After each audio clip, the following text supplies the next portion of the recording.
요한복음 7장 25절에서 36절까지 말씀을 살펴보도록 하겠습니다. 초막절 중간에 있었던 예수님과 유대인의 논쟁이 계속됩니다. 주제는 예수님의 메시아됨입니다. 유대인들의 반응은 두 가지로 나뉘어집니다. 부정적인 태도를 보이는 자들은 예수가 그리스도가 아니라고 확신하며 당국의 체포를 촉구합니다. 긍정적인 태도를 보이는 자들은 예수님의 표적 행함이 그리스도임을 증명한다라고 합니다. 25절에서 27절은 예수님의 메시아됨에 대한 사람들의 논쟁입니다. 예수님의 가르침의 사역에 대한 변론을 듣고 성전에 있던 사람들 사이에 논쟁이 벌어집니다. 6월절에 예루살렘 성전을 정화할 뿐 아니라 여러 표적을 행함으로 많은 사람들이 예수님의 존재를 알고 있었습니다. 종교 지도자들의 예수님을 제거하고자 한 계획이 공공연하게 알려져 있었습니다. 예루살렘 사람들 가운데 몇 사람이 그들이 죽이려고 하는 이가 바로 이 사람이 아니냐라고 말합니다. 긍정적인 대답을 요구하는 부정 의문문으로 예수님이 종교 지도자들에 의해 죄인으로 정죄받고 사형을 구형받은 자가 맞다는 것을 강조하고 있습니다.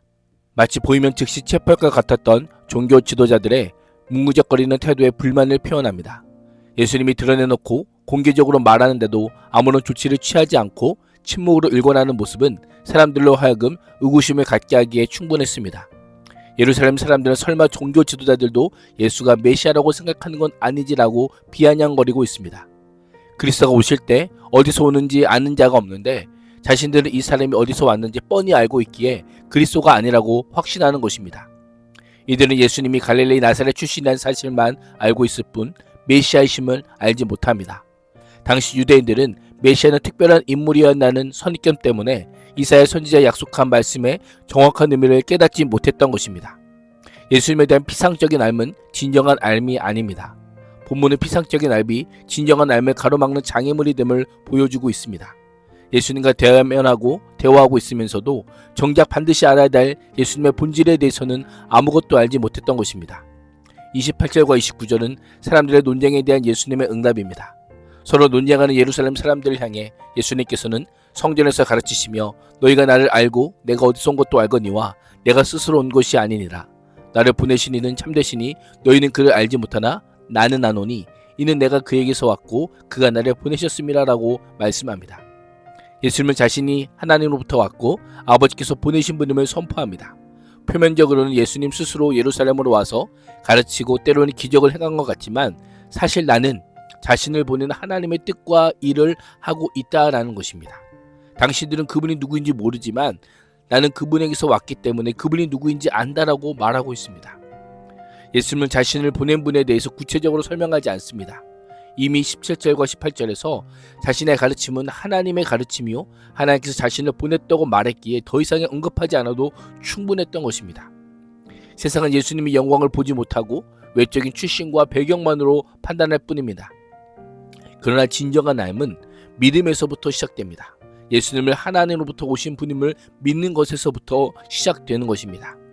예수님은 하나님의 자기 계시이기에 누구든지 예수님을 통해서 하나님을 볼 수 있는데도 예수님을 통해 하나님을 알지 못하는 사람은 이 세상 어디에 있어도 결코 하나님을 만날 수 없습니다.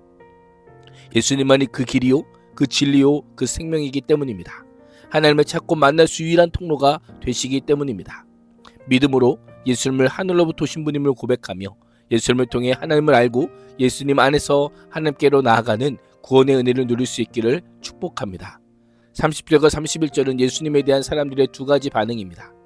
예수님의 변론이 끝나자 예수님이 더 이상 자유롭게 활동하도록 내버려 두어서는 안 된다는 위기감을 느낀 예루살렘 사람 중 일부가 예수님을 잡고자 합니다. 그러나 단 한 사람도 예수님에게 손을 대지 않았습니다. 예수님을 제거하고자 하는 방법을 모색했지만 아무도 체포하고자 나서지는 못했던 것입니다. 예수님에 대해 호의적인 사람들이 있었기 때문일 수 있습니다. 그러나 30절은 이는 그의 때가 아직 이르지 아니하였음이라라고 분명하게 밝히고 있습니다. 아직 예수님을 그들에게 넘겨주실 하나님의 때가 되지 않았다는 것입니다. 십자가 사역을 향한 하나님의 때가 아니었던 것입니다.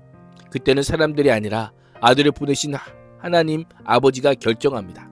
이때로부터 약 6개월이 지난 후 하나님께서 계획하신 때가 되자 이들은 예수님을 체포하여 십자가에 못 박게 됩니다. 또 다른 반응은 이날에 있었던 성경 가르침은 적지 않은 사람들에게 예수님을 믿는 계기를 마련해 주었습니다. 그 수가 정확히 어느 정도인지는 알 수는 없지만 무리 중에 많은 사람이 예수를 믿었습니다. 그리스도가 오신다고 해도 이분이 하신 것보다 더 많은 표징을 행하시겠는가라고 말합니다.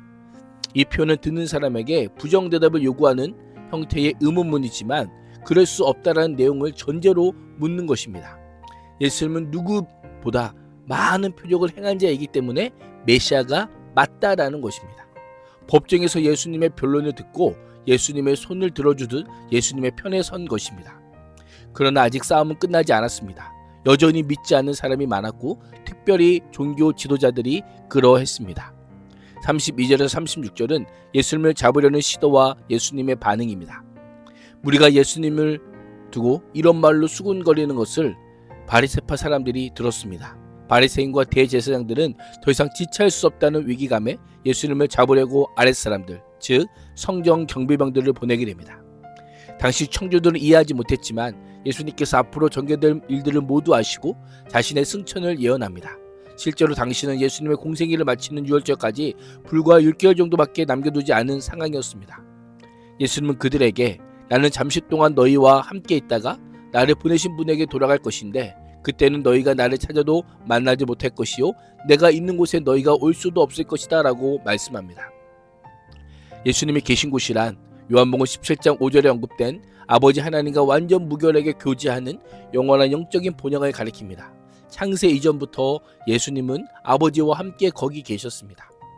예수님은 오지 못하리라라고 하는 표현을 통해 예수님을 대적하는 자들이 거기에 올 수 있는 가능성을 전적으로 부정하십니다.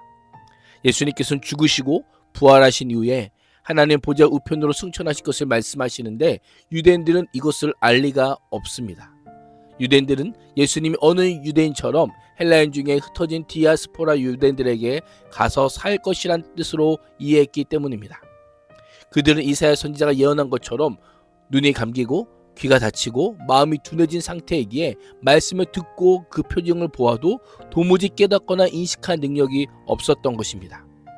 유대인들의 조롱의 말은 역설적이게도 실제로 복음이 이방인들에게 활발하게 전파되었음을 알려주고 있습니다. 요한복음의 말씀을 읽는 1차 독자들은 적대자들의 입을 통해 예언되었던 것처럼 실제되는 모습을 보며 오묘한 하나님의 섭리를 경험했을 것입니다. 오늘도 예수님의 말씀과 인격에 근거한 믿음을 소유함으로 참된 제자의 길, 하나님의 뜻에 순종하는 삶을 살 수 있기를 주님의 이름으로 축복합니다. 기도하겠습니다.